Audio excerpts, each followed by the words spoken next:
말이 안 된다 그래야 되나? 그래서 주렸다. 근데 애들도 그러고 저도 그러고 다 말도 안 된다고 생각을 했었어요. 교통사고로 다리를 다쳐 입원하기 전까지 개근상을 놓친 일이 없을 만큼 착실한 아이였습니다. 게다가 실종 당시 은별이 책상 위에는 교통카드와 휴대전화가 고스란히 놓여 있었습니다. 그 학생이 이렇게 유동을 하려면은 교통카드가 있어야 되잖아요. 근데 교통카드도 놓고 간 거예요. 그리고 핸드폰도 놓고 가고. 휴대전화 안에도 누군가와 특별히 연락을 주고받은 흔적은 확인되지 않았습니다. 수중에 돈 한 푼 없었습니다. 교통카드도 챙기지 않은 채 어디로 어떻게 가버린 건지 짐작조차 하지 못했다고 합니다.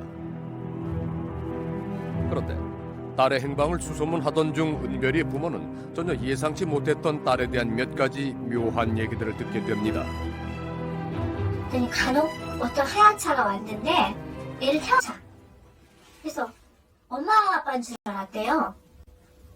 아니라고, 우리 차도 없는데 무슨 소리냐고. 실종 얼마 전부터 은별이가 흰색 고급 외제 승용차를 타고 가는 모습이 목격됐다는 겁니다. 그뿐만이 아닙니다. 얘가 핸드폰이 어떤 두 개를 갖고 있대나 뭐 아니라고. 핸드폰이 지금 하나밖에 없고 하나도 지금 놓고 간 상태라고. 그래가지고서 너무 기가 막히게 갑자기 무슨 핸드폰 얘기를 하고 승용차 얘기를 하는 거예요. 그래서 너무 이게 뭔 상황인지 대뜸 감이 안 오는 거예요. 그래서 고급 외제차와 2개의 휴대전화. 은별이네 형편으로서는 상상조차 할 수 없는 일이라고 합니다. 은별이 행동이 전과는 좀 달라 보였다는 얘기도 들려왔습니다. 자주 나가고 앉아서 핸드폰 자주 하고 조용히 나갔다가 1-20분 있다 들어오고 그냥 상대 같은 거 한참 이걸 하고 왔나 이렇게 생각을 했어요. 아, 핸드폰을 유독 많이 하는구나 이래서. 대체 은별이에게는 무슨 비밀이 있었던 걸까? 뒤늦게 엄마가 우편함에서 발견한 편지 한 통은 의문만 더 키웠습니다. 얘가 편지를 쓴 거예요. 그래서 편지에다가 은별이가 직접 쓴 편지의 내용은 이상하다 못해 섬뜩하기까지 했다고 합니다. 광주에서 잠깐 내려갔다가 친구네 집에서 있다가 온다고.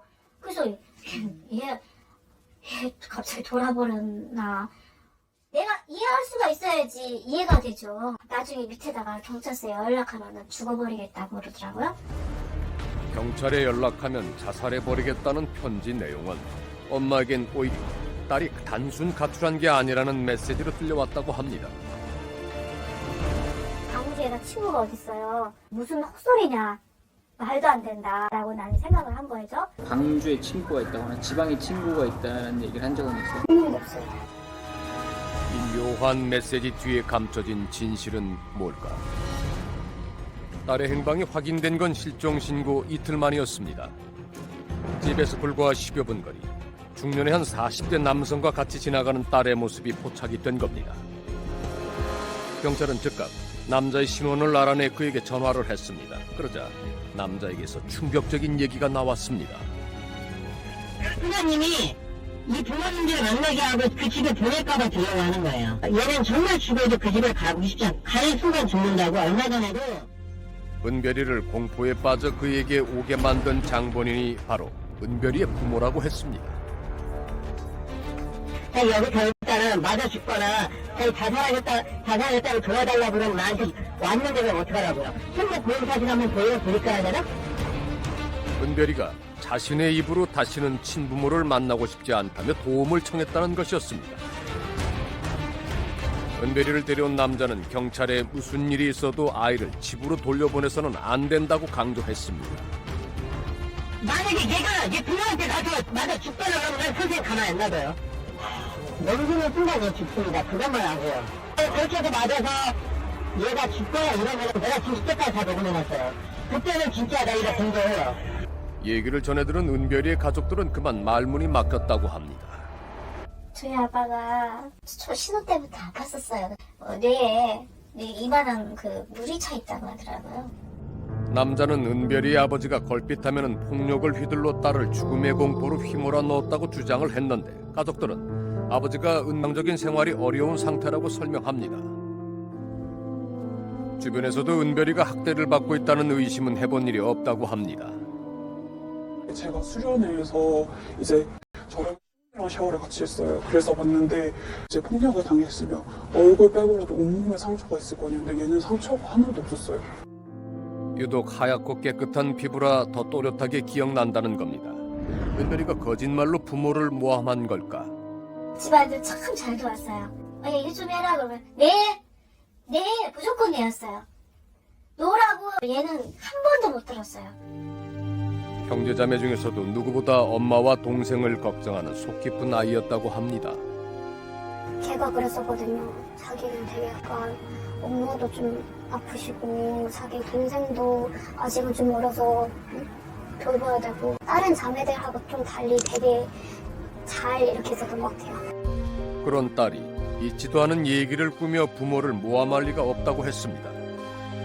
직접 딸의 얘기를 듣고 싶었지만 전화통화조차 쉽지 않았습니다. 은별이가 부모는 물론 경찰과도 만남을 거부한다고 했습니다.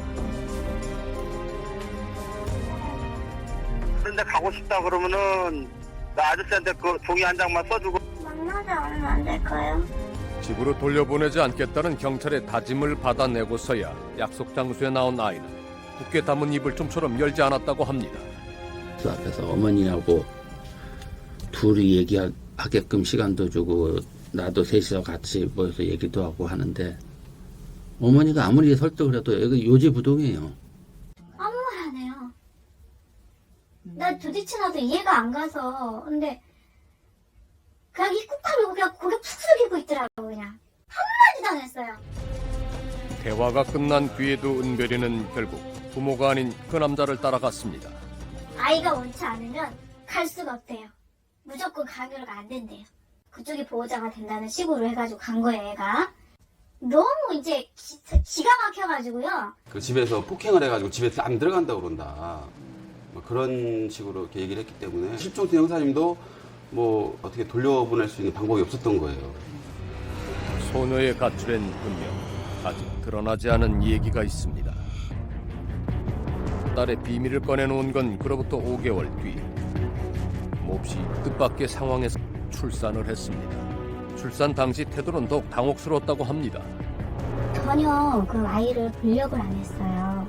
분력을 안 하고 이렇게 아기를 보면은 그 눈이 떠오른다고 그 얘기를 하면서 전혀 본 적이 없어요.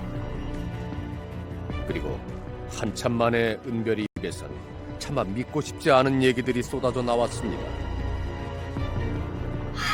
어떻게 그런 상상을 해요? 저는 엄마가 돼가지고 어떻게 그런 상상 아무도 그런 생각을 못했을 거예요. 그런 상황에.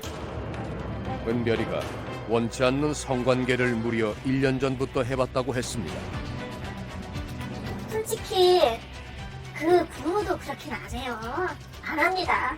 이거는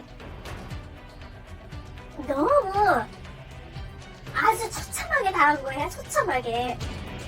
지속적으로 처참하게. 16살이 된 은별이는 자신을 이렇게 만든 사람을 경찰에 고소했습니다. 그는 다름 아닌 가정폭력으로부터 은별이를 구해냈다던 그 남자 동거인 고 씨였습니다. 살이었던 고 씨는 본인이 15살 은별이가 낳은 아기의 아버지가 맞다고 인정을 했습니다.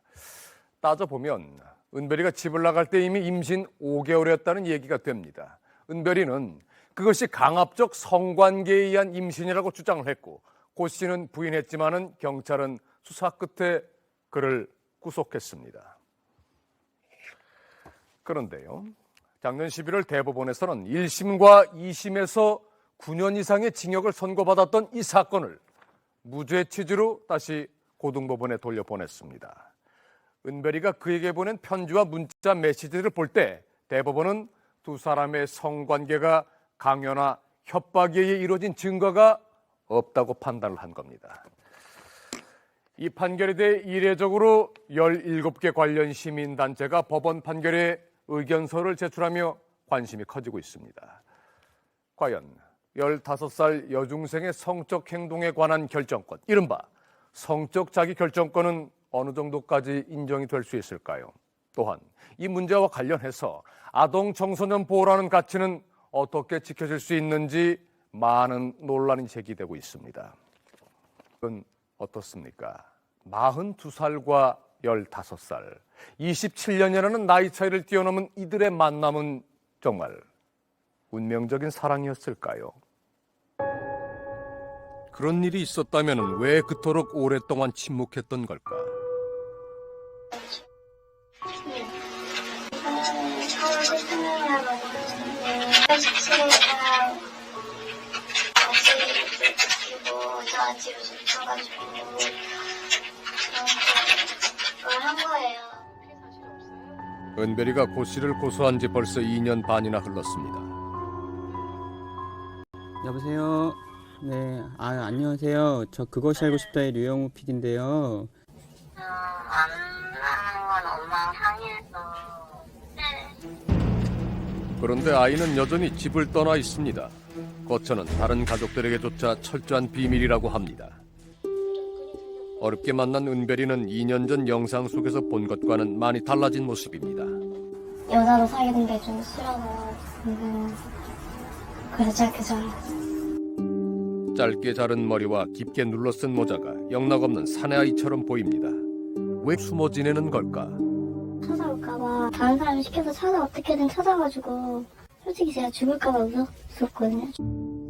앞으로는 평생 다시 마주치고 싶지 않다는 그 사람. 고 씨와의 만남은 중학생이던 15살 때 예기치 못한 사고와 함께 시작이 됐습니다. 교통사고로 다리를 다쳐 입원한 병원 엘리베이터에서 처음 그 사람을 만났다고 합니다. 이제 피해자가 교통사고를 당해가지고 병원에 이제 입원 중이었는데 마침 그 아들도 뭐 병원에 입원 중이었다는 거예요. 그래서 엘리베이터에서 만났대요. 그러면서 이제 자기가 엔터테인먼트 대표다. 너 이쁘게 생겼는데 뭐 연예인 해보지 않겠느냐. 자신을 연예기획사 대표라고 소개한 남자는 연예인을 해볼 생각이 있냐며 자신의 명함을 건넸다고 합니다. 집안 형편 때문에 고민이 많았던 은별이에게는 솔깃한 제안이었다고 합니다. 어디 사냐고. 그래서 제가 이제 아파트에 산다고 했어요. 그랬더니 아파트 아니냐고 가족 중에 누가 아프냐고 물었어요. 그래서 제가 아빠도 아프고 오빠도 아파서 그랬는데 엄마 제가 그렇게 얘기했더니 그러면 뭐 수술비를 대주겠대요. 그럼 마을뿐이라도 그 호의가 고마웠다고 합니다. 그런데 그 틈에 남자가 입을 맞추랬다고 은별이는 주장을 합니다. 몹시 당황스러웠다는 은별이. 하지만 그 다음 날에도 다시 그를 만났습니다. 왜 그랬을까? 그때 소녀시대 되게 좋아했었어요. 연예인교회 간다고 내려오라고 해서 내려갔어요. 제가 그때는 진짜 좋아했어가지고. 만난 지 사흘째 되던 날엔 그 남자 고 씨를 따라 조금 특별한 예배에도 참석했다고 합니다. 연예인도 되게 많이 있고 멘트 하다 보면은 뭐 연예인 누구도 오고 이런 게 있어요. 우리나라 미디어 엔터테인먼트라고 하는 그런 교회가 그 예배 드리는 이제 이게 있는데 이게 월요일날 저녁에 하는 거거든요. 월요일마다 소위 연예인 예배가 열린다는 교회였습니다. 연예인이랑은 잘 모르는 사람밖에 없고 찾아볼 수는 없었는데 연예인들인가 보다. 제가 그때는 잘 몰랐었거든요, 연예인에 대해서. 진짜 연예인 그 기획사 그 사람인가 보다. 그래가지고. 그리고 이틀 뒤 영화 시사회를 보여준다며 고 씨가 연락해 왔을 때도 머릿속에는 연예인을 긴장 잘 알고 나갔었거든요. 그때 병원 맞은편에 하고 있거든요. 거기 주차장으로 갔어요. 이렇게 위로 쭉 올라가서 잘 몰랐거든요. 거기 지리를. 그래서 이렇게 해서 영화관 갔나? 그러고 있었는데 바로 이날 아파트 주차장 안에서 은별이는 원치 않는 성관계를 갖게 됐다고 주장하고 있습니다. 차에서 상담하는 척 하다가 그 사람이 갑자기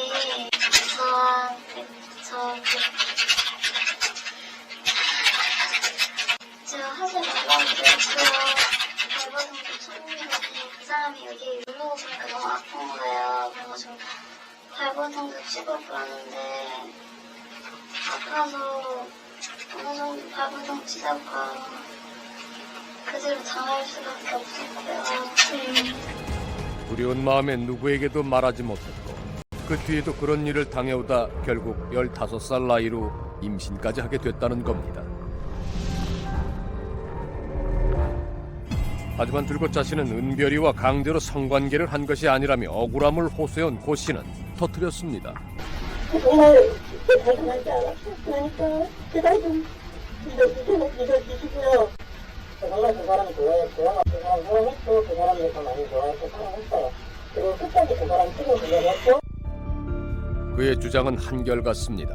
자신과 은별이는 결코 강제로 성관계를 갖지 않았고 은별이의 임신도 진실한 사랑의 결실이라는 겁니다. 그 사람만 건강하다 했으면 좋겠다. 그 사람한테 안부 좀 전해주세요. 제가 매일 기도한다고. 정말 진짜 결혼하지 않았어요. 그러니까 제발 좀 믿어주시고요. 고 씨의 일기는 은별이를 향한 절절한 고백으로 채워져 있습니다. 네가 보고 싶어 미치겠구나. 널 지금이라도 볼 수 있다면, 내가 죽어야지만 널 만날 수 있다면 난 지금 당장 죽을 수도 있다. 병원에서 처음 은별이를 만났다는 내용까지는 두 사람의 진술이 일치합니다. 하지만 고 씨는 은별이에게 연예인을 시켜주겠다며 접근한 사실은 없다고 말합니다. 같은 병원에 입원했던 아들을 찾던 도중 은별이에게 연락처를 준 것이고 혹시 아들이 담배 피는 걸 보면 전화를 해달라는 부탁이어서 고 씨에게 호감을 가진 건 오히려 은별이였다고 했습니다. 그리고 진지하게 서로를 알아가는 과정에서 성적인 관계도 갖게 됐다는 겁니다. 그런데 핸드폰 기능이 있는 태블릿 PC를 한 대를 가져왔었어요. 그래가지고 그 이 안에 보면 뭐 삭제된 것도 있지만 뭐 주고받은 메시지나 뭐 동영상이나 이런 것들이 다 저장돼 있을 것이다. 복원을 해서 분석을 했었던 거죠. 남자가 쓰던 태블릿 PC 안에서 삭제된 성관계 동영상의 몇 장면이 사진으로 복원됐습니다. 병원 환자복 차림의 은별이와 고 씨의 모습이었습니다. 초초에 피해자를 만나고 한 4, 5개월쯤 후에 성관계를 가졌다. 뭐 이렇게 지수를 했었는데 이제 갤럭시 탭에서 복구된 걸 보면 병원복을 입고 있거든요. 병원은 사실 뭐 한 보름 정도 입원을 했었기 때문에 병원복을 입고 성관계 장면이 있는 걸 봐서는 뭐 만나서 얼마 안 되고 나서 바로 직후에 성관계가 이루어진 거죠. 거기서도 신빙성이 떨어지고. 하지만 남자 측은 강압에 의한 성관계가 아니라며 강하게 맞서왔습니다. 제가 나이 어린 아이를 사귄 것은 잘못입니다. 그렇지만 제가 진정으로 제 동생 없으면 죽는다고 해서 그렇죠. 이거는 너무 억울하죠. 그에게는 이미 2번의 결혼 경험이 있고 은별이보다 겨우 2살 어린 아들도 있습니다. 중년의 남자와 딸 같은 여중생의 사랑을 세상이 어떻게 바라볼지는 충분히 짐작했던 일이라고 했습니다. 하지만 은별이 가족들이 자신을 파렴치범으로 운운하는 걸 받아들일 수 없다고 했습니다. 엄마가요, 맨날 제 동생 집에요. 애를 가서 살게 짐도 다 싸주고요. 임신했을 때 애 미역국 끓여갖고 만약에 내 동생이 성폭행 있는 범인인 것 같으면은 전부 다 오발해야죠. 왜 습관되고 같이 몇 개월을 살다가 이러면 안 되죠. 남자 쪽 주장이 사실이라면은 은별이는 왜 갑자기 그를 성폭행범으로 고소한 걸까? 취재진의 질문에 남자는 뜻밖의 얘기로 말문을 엽니다. 추석이나 다른 살인 사건도 보시면 알겠지만 거기까지 뭐냐 그때가 부모님하고 서로 났어야 되는데 서로 풀이 자꾸 그 집안에서 차이가 안 되면 당연히 자기가 죽였다고 기증을 하고 막 그러잖아요. 그것이 알고 싶다 해서도 2차례나 방송한 7곡 아동학대 사건. 당시 계모의 학대로 죽은 동생을 자신이 때려 죽였다고 거짓 진술을 않다고 고 씨는 주장을 합니다. 그 친구가 그 집안에서 살고 있는 사람 이상은 진실을 말할 수가 없어요. 좋아할 수밖에 없었고 그런 부분들이 꽤 없었다고 생각을 하세요. 부모의 학대와 세뇌 때문에 은별이가 진실을 말하지 못하고 있다는 얘기입니다. 고 씨 측이 특히 강조하는 건 은별이가 원치 않았다면 얼마든지 고 씨를 떠날 기회가 있었다는 점입니다. 두 사람이 같이 살기 시작한 지 약 보름이 지났을 때 고 씨가 다른 사건에 휘말려 구속되는 일이 생겼던 겁니다. 제 동생 그 안에 10개월이 있었거든요. 10개월이 있었으면 언제든지 갈 수 있었어요. 그런데 그런데도 은별이는 임신한 몸을 이끌고 출산 직전까지 면회를 갔다는 겁니다. 그리고 천룡의 제 동생한테 반했다는 편지도 있어요. 저희 것들도 봐주셔야 되잖아요. 무려 100여 통이 넘는 이 편지들에는 실제 어느 연애 편지와 다름없는 애정 표현들로 가득합니다. 편지 주고 같은 거 있잖아요. 그걸 제가 어떻게 보게 됐어요. 보면서 그때 이제 확실히 이게 두 분이 연인 관계였구나 이걸 알았죠. 보면 정말로 뭐 TV 드라마나 이런 데 뭐 나이 굉장히 어린 친구가 나이 많은 분 진짜로 뭐 좋아한다 뭐 사랑한다 이런 말 있잖아요. 정말 이게 진짜 내가 보는 데서도 일어나는구나 하고 생각은 했었어요. 는 어느 쪽에 있는 걸까? 좋은 감정을 느낀다거나 그랬던 순간은 기억상 전혀 없어요. 한순간도 네. 서로 좋아했다고. 그건 말도 안 되는 거 그냥 무죄 받으려고 그러는 거지 전혀 그렇지 않아요. 42살 중년의 남자와 15살 여중생의 만남. 그것은 정말 사랑이었을까? 그런데 얼마 전 대법원은 두 사람의 성행위가 담긴 동영상이 피해자의 의사에 반하여 촬영되었다고 단정하기 어렵고 고 씨의 성폭행 혐의에 대해서는 강요나 협박이 있었다는 증거가 없다며 무죄 취지로 고등법원에 파기환송을 했습니다. 요즘에 나이 어린 애들요. 우리 때 16, 17살 그 나이하고는 틀려요. 이거 진실 좀 해주셔야 됩니다. 무조건 어린 아이들이 그 어른을 이용해서 돈을 이렇게 뜯어내다가 안 되면 성폭행이라고 이렇게 고발하는 거 이거는 그러면 합당하다고 생각합니까? 얘가 만드는 쇼에 걸려있는 거예요. 나 어디 사랑한 게 어딨어요. 없어요. 남자는 은별이의 아버지보다 2살이나 많았습니다. 하지만 남자는 은별이가 누구보다 순수하게 자신을 믿고 사랑했었다고 말합니다. 출산 직전까지도 구치소로 꼬박꼬박 면회를 오고 매일 자신에게 편지를 썼던 그녀가 하루아침에 변한 걸 믿을 수 없다고 했습니다. 여기 몇 통의 문자 메시지가 있습니다. 임신 5개월 때 가출을 앞두고 은별이가 고 씨에게 보낸 문자 메시지입니다. 내용을 좀 한번 보겠습니다. 앞으로 12시간 뒤면 보는 거죠. 빨리 오빠야 보고 싶다. 앞으로 8시간만 참으면 된다. 자신이 성폭행 피해자라고 주장하는 사람이 가해자에게 보낸 것이라고는 이해하기 힘든 내용들입니다.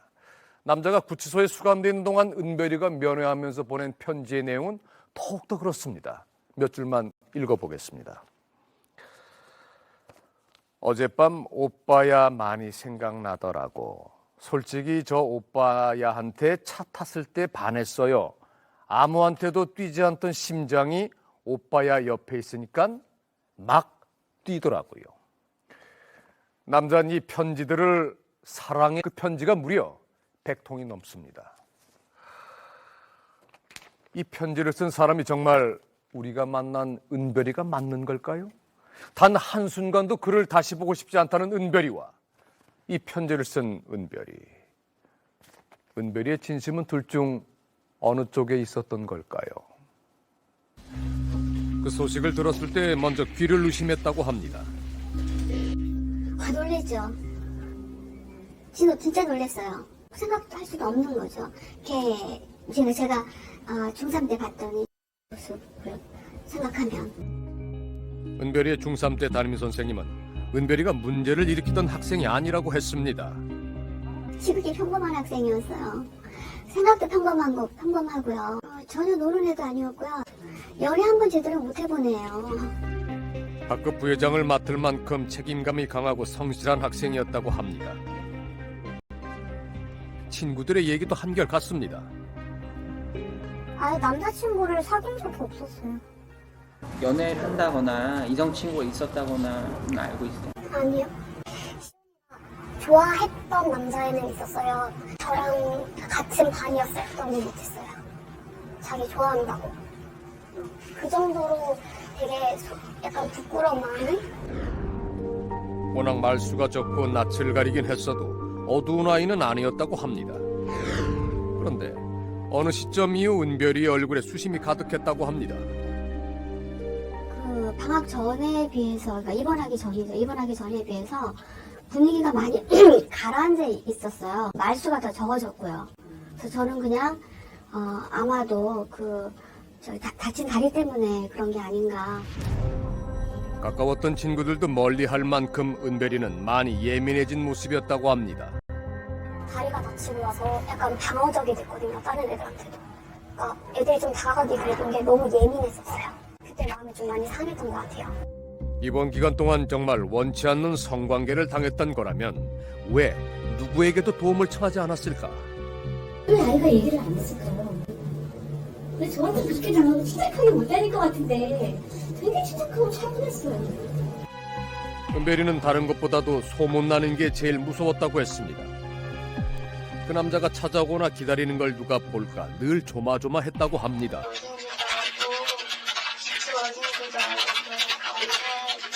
제가 뭘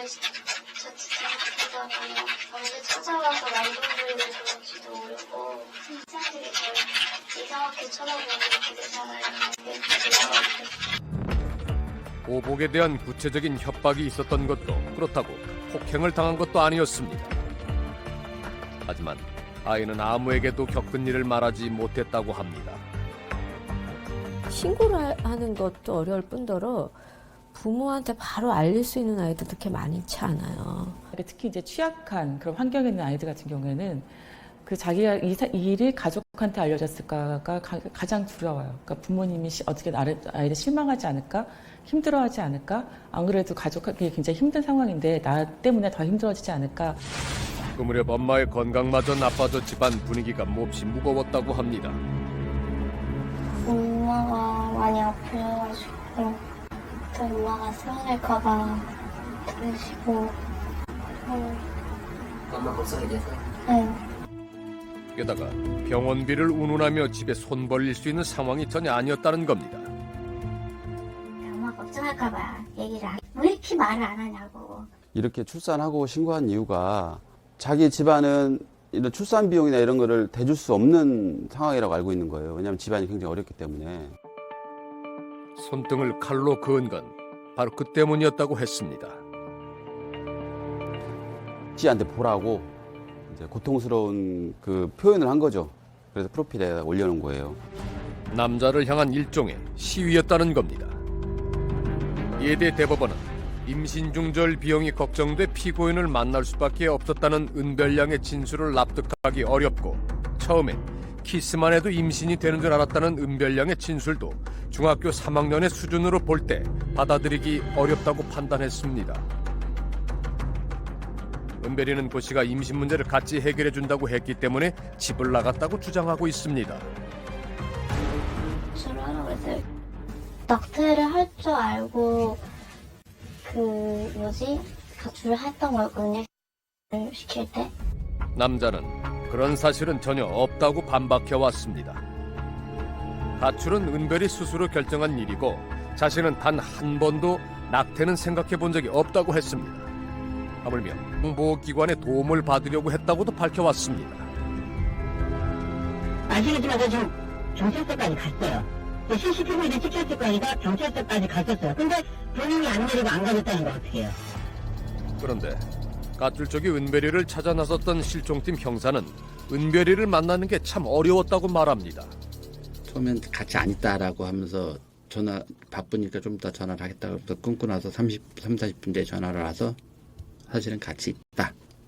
요는 그걸 잠시 데리고 있었던 것 뿐이고 나는 자꾸 경찰에서 전화가 오는 게 귀찮으니까 일단 내보낼 손 뛸 거다. 얘 그러니까 더 이상 연락하지 말아라.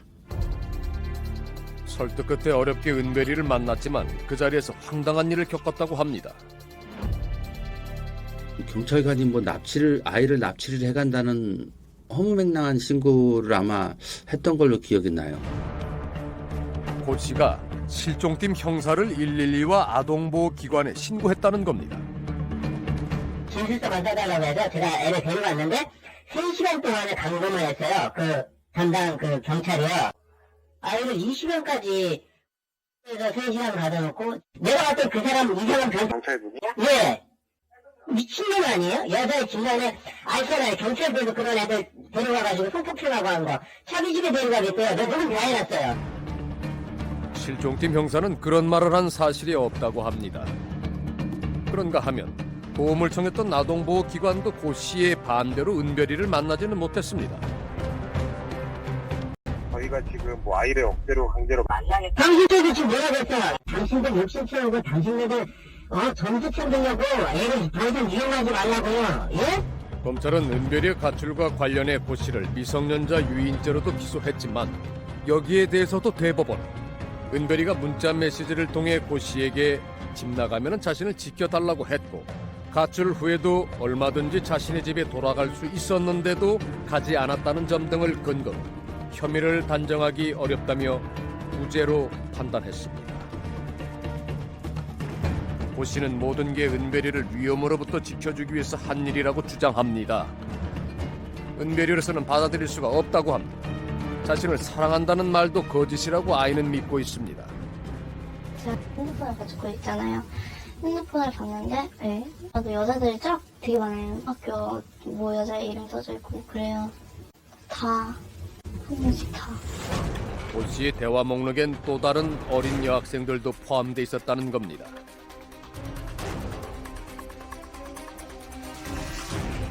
모델들 아니면은 이렇게 길거리 가다가도 마음에 드는 여자가 있으면은 말을 걸어요. 말을 걸어서 핸드폰 주고 받아요. 왜냐면 그 길거리에서 그렇게 해서 해갖고 모델들이나 뭐 이런데 많이 내보내요.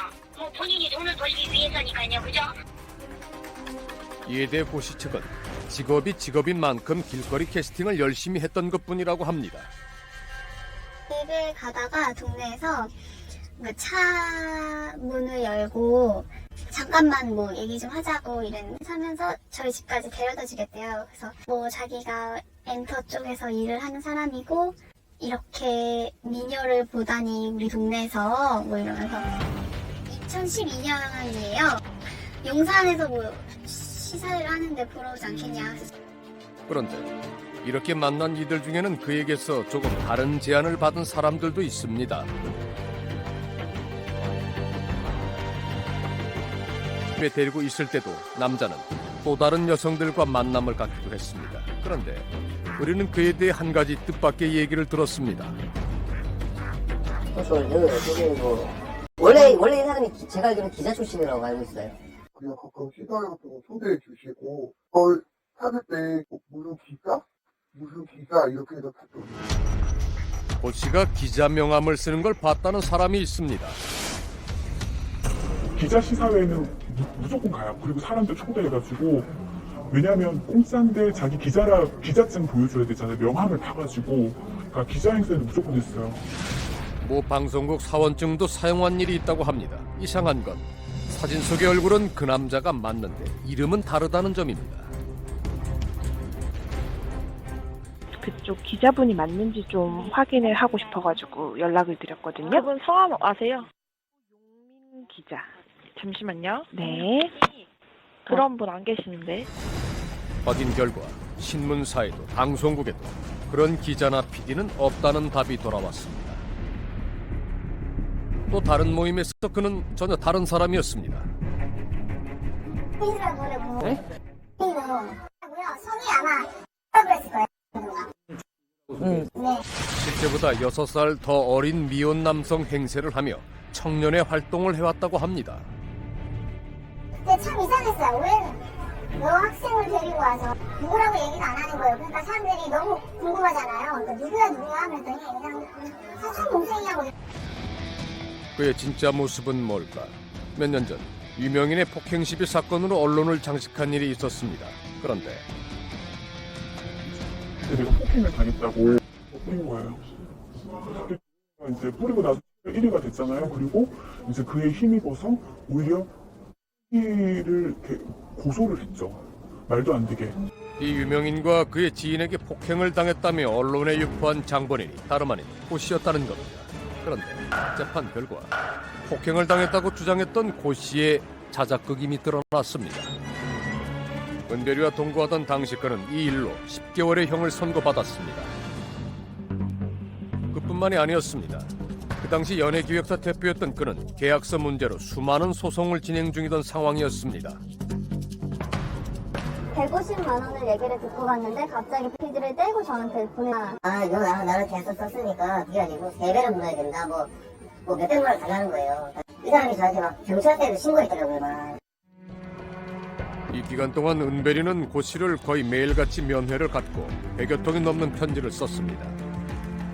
거의 매일같이 접견을 하고도 민원 서신으로 또 인터넷 서신으로 하루에 한두 통 이상 꼭 편지를 보내왔다고 합니다.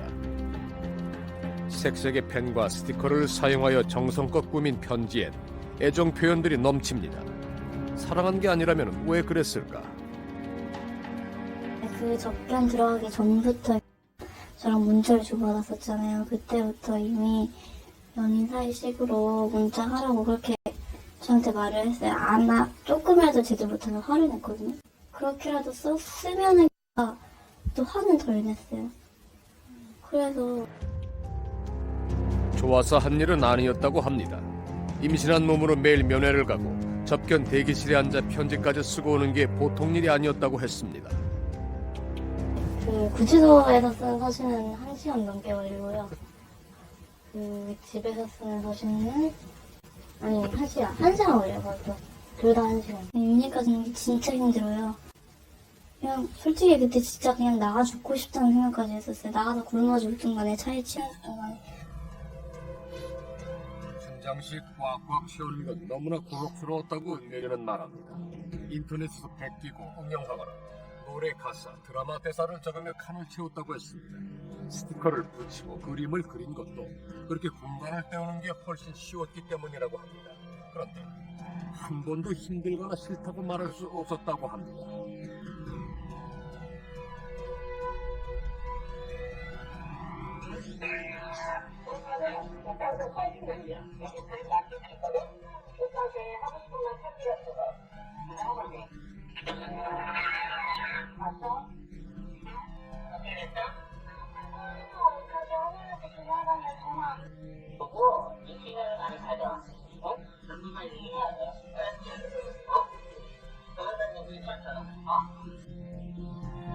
그의 소송 심부름을 하는 동안 너무 많은 걸 알게 됐다고 했습니다.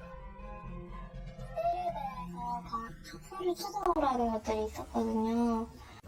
또 서류 찾다가 그 전과기로 는 전과도 있었고 자칫하면 진짜 나도 저렇게 될 수 있겠구나. 은별이의 말이 진실이라면 이런 일들이 심리에 실제로 적지 않은 영향을 미칠 수 있다고 전문가들은 말합니다. 무서운 사람이야 라는 걸 아이가 알고 있잖아요. 그럼 아이는 그 사실을 말하기가 어려워요. 굉장히 무력감에 빠졌을 거예요. 자기가 어떤 방향으로 가도 이 사람한테 벗어날 수 없을 거란 그런 무력감이 굉장히 팽배해 있었을 거예요.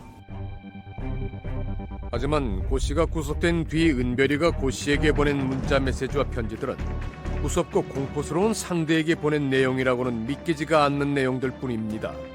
수사기관에 와서 면담한 거하고 여기서 느껴지는 심리 상태가 너무 달라서 사실 어느 것이 맞는지에 대한 그 판단이 잘 서지 않는 그런 게 있어요. 이게 정말 강요나 협박에 의해서 이렇게 쓴 것일까? 이런 좀 의문이 들 정도로. 어떤 편지엔 고 씨를 처음 봤을 때 그가 어떤 옷을 입었는지까지 세세히 기억해 적으며 그때 이미 호감을 느꼈다는 내용도 담았습니다. 하지만 고소 이후에 고통을 당한 것이 분명하다고 말합니다. 감정 반응이 굉장히 섬세하고 진하게 나타나셨어요. 좀 많이 힘들어하는 것 같아요. 종이하고 연필을 드렸는데 종이가 새카맣게 구멍이 날 정도로 이걸 들고 막 이렇게 하셨어요. 막 이렇게 부들부들 떠시고.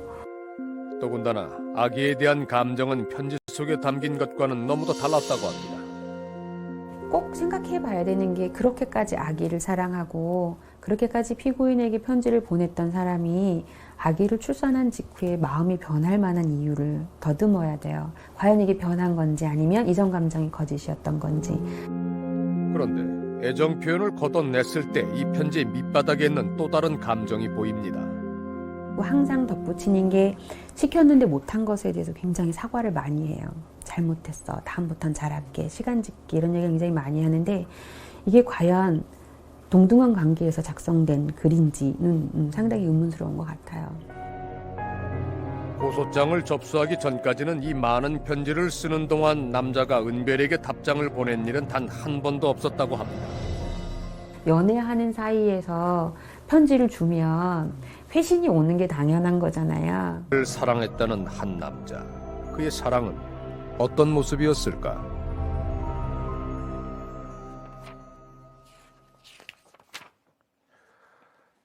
대법원의 판단은 이렇습니다.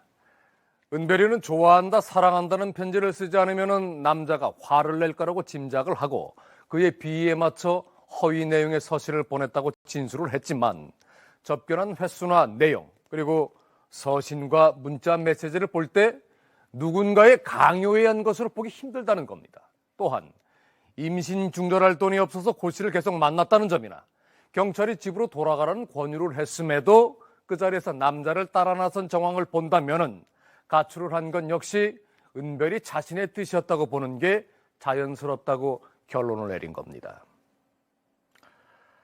그런데 말입니다. 15 여중생의 선택이 온전한 스스로의 결정이었다 할지라도 문제는 남습니다.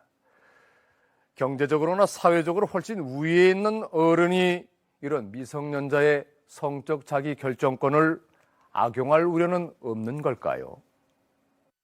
집안이 발칵 뒤집혔습니다. 밤늦게 귀가한 딸을 추궁하던 여학생의 부모 선생님과 깊은 사이라고 했습니다. 20대 교사와 딸 사이에 성관계까지 있었다는 사실을 확인하고 부모는 딸의 선생님을 경찰에 고소합니다. 하지만 결과는 무혐의 처분. 선생님도 여학생도 서로 사랑한 것이라고 주장했기 때문입니다.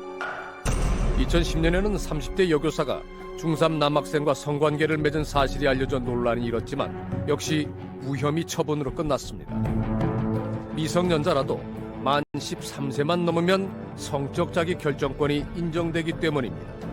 아동들의 성적 자기 결정권이라고 하는 거는 그 자기가 결정할 수 있는 권리는 뭐 원래부터 태어났을 때 가지고 있는 거니까. 근데 이제 아동들 같은 경우는 결정에 대한 책임에서 약간 유예되죠. 동의를 해서 성관계를 했다고 하더라도 그것이 그냥 진짜 합의에 의한 성관계로 해서 자기가 책임을 져야 되느냐, 그게 아니라는 거예요. 우리 법은 13세 미만의 미성년자와 성관계를 하면은 그 상대방을 예외 없이 의지의 강간으로 처벌을 하지만 13세가 넘는 미성년자와 합의된 성관계를 갖는 것은 처벌하지 않습니다. 미성년자가 자신의 권리를 행사한 것으로 판단하는 겁니다. 그런데 아동 청소년의 성을 더 보호해주고 있는 이유 자체가요. 이들은 성관계의 개념이나 성에 관한 가치관, 인식 이런 게 성인에 비해서 부족하거든요. 성인에 대한 강간 사건에서의 폭행 협박의 수준과 아동 청소년에 대한 강간 사건에서의 폭행 협박의 수준을 같게 봐서는 안 되죠, 절대로. 39살인 남자는 16살 여중생을 만나 맥주를 마셨습니다. 여중생이 더는 술을 마시지 못하겠다며 거절하자 남자는 소위 흑기사를 자청합니다. 술을 마셔주는 대신 한 가지 소원을 들어달라고 했던 남자의 부탁은 같이 모텔에 가자는 것이었습니다. 절대 아무 짓도 하지 않고 잠만 자겠다던 약속은 그 방문을 들어서는 순간 무너졌습니다. 여학생도 거세게 정하지는 않았지만 원치 않는 일이라는 건 분명히 밝혔습니다. 그럼 무죄일까 유죄일까? 자기 결정권이 네가 결정해서 네가 책임져야 되는 거 아니야? 그럼 네가 사랑했으니까 네가 책임을 져야지. 근데 그걸 미성년자한테 그게 맞지 않다는 거죠. 담배도 마찬가지로 그 사는 아이를 처벌하는 것이 아니라 그걸 판 사람을 처벌하잖아요. 건강한 성인이라고 한다면 애들한테 담배 팔면 안 되는 거잖아요. 대법원은 위력에 의한 미성년자 간음죄로 이 남자에게 유죄를 선고했습니다. 유죄 판단의 중요한 근거가 된 것은 바로 나이 차이였습니다. 16살 여중생에겐 23살의 나이 차이가 그 자체로 위력이 될 수 있다는 겁니다. 몇 살 때부터 성관계에 대한 판단을 스스로 할 수 있다고 보는지, 즉 성적 자기 결정권을 보호해줘야 하는지에 대해서는 나라마다 상황이 다릅니다. 우리나라와 일본은 만 13세를 기준으로 하고 있지만 영국과 스위스, 미국 대부분 주에서는 16살을 기준으로 하고 있습니다. 미국의 일부 주에서는 일명 로미오와 줄리엣법이 시행되고 있습니다. 청소년들의 성적 자기 결정권에 따라 로미오와 줄리엣 같은 10대들끼리의 성관계는 허용하지만 나이 차이 나는 성인이 미성년자와 성적인 접촉을 하는 건 무조건 범죄로 취급이 됩니다. 미국의 경우에는 이제 기본적으로 당사자는 처벌 안 하는 거예요. 청소년끼리는. 다만 3살, 4살 이상 벌어졌다? 네 사랑 아니라는 거죠. 본인들이 먼저 사랑을 했다고 하고 해도 처벌합니다. 나이 차이만. 예, 거절해야 됩니다. 일부 성범죄자들이 미성년자의 성적 자기 결정권을 교묘히 여기 성폭행 가해자로 고소된 아버지가 있습니다. 평범한 학교 교사로 보였던 그는 자신의 친딸이 중학생이었을 때부터 20살이 넘을 때까지 무려 18년 동안이나 성폭행을 해왔습니다. 그런 아버지가 법정에 서서 한 말은 모두를 경악해 했습니다. 오히려 지가 좋아서 날 찾은 거다. 그리고 자기가 용돈이 필요하거나 뭔가 돈이 필요하거나 하면 더 적극적으로 관계를 요구했었다. 나는 무죄라고 주장하는 아버지 변론의 핵심은 딸이 보낸 SNS 메시지들이었습니다. 성관계를 한 건 맞지만 합의에 의해서 한 거다. 심지어 이 아이가 이렇게 애정 표현을 하기까지 했다라고 하면서 하트가 달려있는 이모티콘을 붙여서 보낼 필요까지는 없지 않았겠느냐. 이렇게 적극적으로 아이가 애정 표현을 한 건 어떻게 설명할 거냐. 딸은 정말 자신의 친아버지를 사랑한 걸까? 이 아버지로부터의 성폭행을 피하기 위해서 독립을 해요. 집을 나가서 다른 데서 살아요. 그런데도 아빠는 주말이 되면 연락을 해요. 어디 모텔로 와라. 이런 식으로 해서 계속 관계를 가져요. 벗어나고 싶다면서도 딸은 아버지가 부르면 순순히 찾아갔다고 합니다. 왜 그랬냐는 질문에 대한 딸의 대답은 오히려 반항을 하거나 거부를 하면 자기를 죽도록 패던가 다른 가족을 누군가를 괴롭혔다는 거예요. 순응하고 복종한 거예요. 이 아버지에 대한 재판부의 판단은 징역 8년. 유죄가 나왔고 대법원에 가서도 확정이 됐습니다. 심지어 아이한테 그렇게 강요된 애정 표현을 했던 것을 이유로 변론을 한다고 하면서 그 재판부에서 반성하지 않는다. 이런 얘기도 법정에서 하셨어요. 딸은 더 이상 어린 여중생이 아니었습니다. 하지만 재판부는 딸이 심리적인 면에서 항거할 수 없는 상태라고 결론 내렸습니다. 지속적으로 성적인 학대를 당해온 아이들의 전형적인 심리 상태라는 겁니다. 대부분의 그 성폭력 피해 아동이나 청소년들은 금방 발굴을 못해요. 아동 성학대 수능 신드롬이라는 게 있어요. 아동 학대를 당했을 때 그 피해 청소년이 겪는 심리적인 변화의 그 경과다. 그러면서 수능 신드롬이라고 해가지고 미국의 올랜드 서미트라는 사람이 연구를 했더니 성적인 학대를 당한 아이들의 현상으로서 심리적 하는 것을 찾아냈어요. 성적인 피해를 입은 아동들이 겪는 5단계의 심리 변화를 수능 신드롬이라고 합니다. 첫 단계는 비밀 유지. 제일 무서워하는 게 뭐가 있는가 하면 너는 그 사실을 말하면 너 가족과 살 수 없어. 그리고는 너는 네가 다니는 학교를 다닐 수가 없어. 네가 좋아하는 애완견을 어떻게 해버릴 거야. 아주 단순한 협박이나 보상만으로 아이들의 입을 막는 건 어렵지 않습니다. 두 번째는 무기력, 세 번째 단계는 완전한 수능입니다. 살아야 되잖아요. 그래서 아이들은 적응을 하기 시작해요. 그래서 그때는요, 가해자가 좋아하는 행동을 하기도 하고요. 또는 정말 그 성학대 사실을 정말 잊어버리기 위해서 부적절하다고 생각되는 행동들도요. 막 채팅만 계속 한다든지 아니면 막 게임을 한다든지. 제4단계인 폭로는 뜻하지 않게 우연히 일어납니다. 정말 자신을 믿어줄 만한 어른들을 만났다든가 아니면 도저히 이제는 정말 견딜 수가 없어 라고 하면 그때 아이들 사실을 얘기를 하게 되거든요. 그때까지 얼마나 긴 시간을 수능 상태에 머물러 있었을지는 누구도 알지 못합니다. 주목할 건 베일 속 가해자들이 이런 아이들에게서 연애 편지나 하트 메시지가 들 않다는 점입니다. 제가 했던 다른 사건에서도 똑같이 나왔던 얘기예요. 그 친구는 자기가 색종이를 오려서 편지지를 아예 만들었죠. 만들어서 온갖 미사여구를 다 동원해가지고 자기를 추행하고 강간한 아빠한테 편지를 수년간 썼어요. 이 범죄 사실을 사랑의 관계였다고 볼 수 없다고. 그래서 그 사건에서는 전부 유죄가 나왔고 대법원에 가서도 확정이 됐습니다. 심지어 성폭행을 할 때마다 각서를 쓰게 한 가해자도 있습니다. 내가 좋아서 해달라고 부탁을 해서 해주는 거다. 이런 식으로 아이는 집에서 도망쳐 나왔는데 신고를 하면서 제일 우려했던 게 자기가 쓴 그 각서였어요. 여러분은 이 각서 속에서 무엇을 보고 계십니까? 허울 좋은 동이 뒤에 숨어있는 은밀한 유혹과 협박을 찾고 거르는 일은 아이들이 아니라 이 사회와 어른들의 몫입니다. 우리 사회가 앞으로 이 아동 청소년 성보호를 위해서 어떤 방향으로 좀 고민하고 발전시켜야 되는지 돌아봤으면 좋겠습니다. 결국 이제 지금 이 아이가 어디에서도 보호받지 못하는 상태가 된 것인데 했으면 좋겠습니다. 지금 그 15살짜리 당시 그 여자애는 지금 어떻게 되고 있느냐는 거죠. 그것에 대한 배려가 전혀 없잖아요. 왜냐? 사법부는 가해자의 처벌 유무만 결정하면 된다. 이것은 은별이가 미술 치료를 받으면서 가장 처음에 그렸던 그림이라고 합니다. 첫날 왔을 때 그렸던 그림입니다. 미술 치료가 끝난 뒤 은별이는 여분의 종이에 한참이나 이 그림을 그리고 있었다고 합니다. 그림 치료 받으면 친구들한테서 보여지는 정도의 수준입니다. 그렇지 않습니다. 예, 이렇게까지 한 3년 정도 상담을 했었는데 이런 그림은 처음 제가 봤어요. 아이들은 충분히 자책하고 있습니다. 모든 게 나 때문이라고 생각합니다. 그 아이들에게 해야 할 말은 왜 말하지 못했는지가 아니라 더 빨리 알아주지 못해 미안하다는 말이어야 합니다. 대한민국에서 13살이 할 수 있는 건 많지가 않습니다.